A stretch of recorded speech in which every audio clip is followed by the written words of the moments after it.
One of Honorable Ray's famous lines that he always says is, "It's a close family up here, and I'm glad to be part of this family."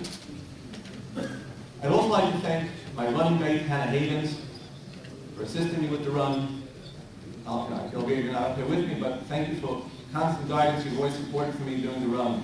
I'd like to thank the club president, Craig Theobald, and those who have helped me during the election, Sean Gertner, the Stafford Smith family, my firm. I'd like to thank you all for assisting me and all those that have helped during the run.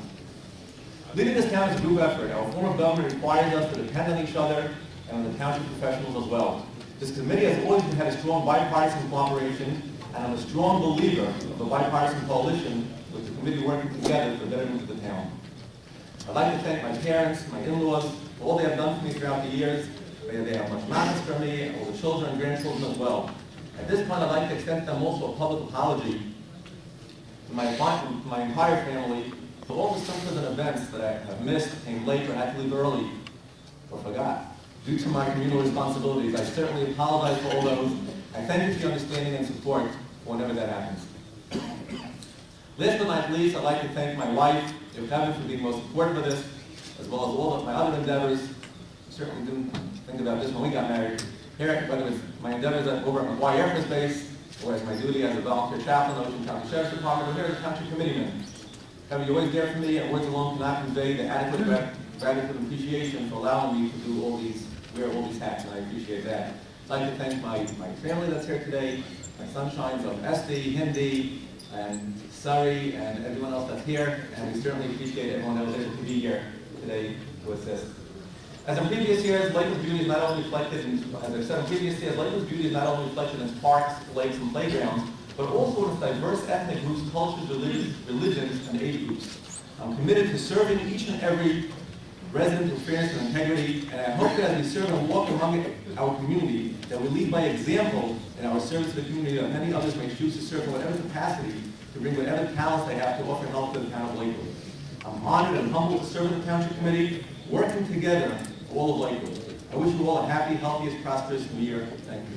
Thank you. Mr. Mayor, I have two quick presentations which I'd like to take care of. I'd like to call the chief up to the podium for a moment. Presentations given out to all the officers. There was one individual who, being very modest, had snuck out, and we figured we'll capture him here today. I'd like the chief to present this to a person who is certainly deserving of an honor. Rabbi Ehrman, please come up. For your dedicated service to the police department as a chaplain and as a deputy OEM coordinator, and all you do for both of them, we give you our deepest gratitude. Thank you very much. Thank you.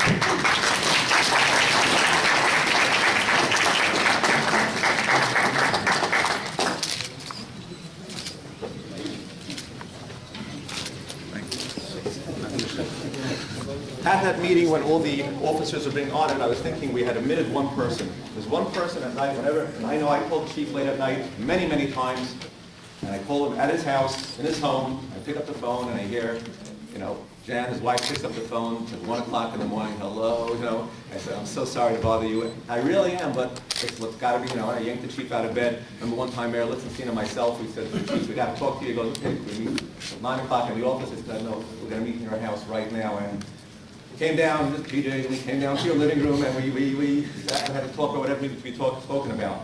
Jan, I want to thank you for all the times you've let the chief come out, whether it's on Christmas and New Year. And I know he's missed the wedding once, he missed family gatherings and all that. And for that, we have an appreciation for you for all those times. Please come up to the podium.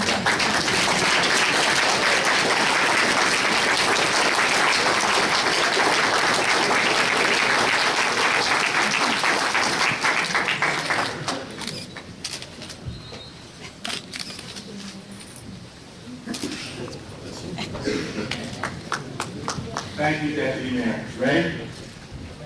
Something he knows exactly where he's going for. He's got his pulse on the finger of this town. There's nothing that happens in this building or any of these departments that Frank's not aware of. He's able to do all this without ever cracking a smile.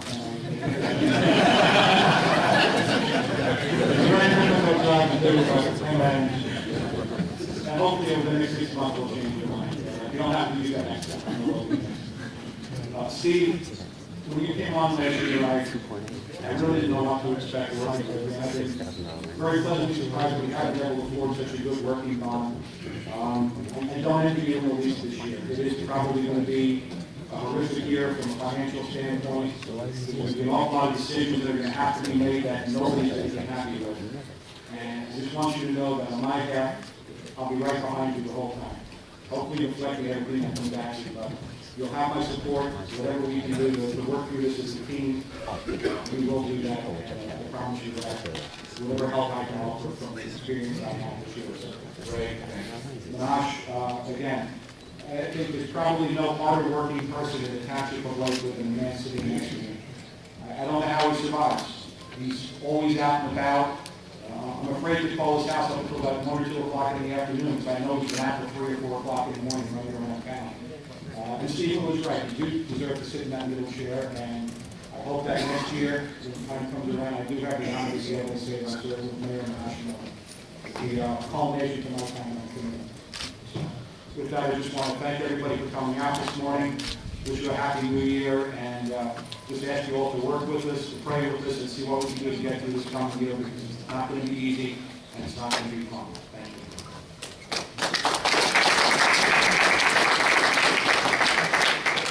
I'd like to clarify some points of information. I'd like to echo the words of Committeeman Clifton. We're all well aware of the dedicated, hardworking men and women of our EMS squad, as well as the excellent job they do. This is not about the job or the quality of the job that EMS does. The discussions we have been having have absolutely had no reflection on your dedication and the quality of your work. The Township Committee is charged with providing essential services such as police, public works, and emergency services to its residents. The way the Township pays for these services is through the tax levy.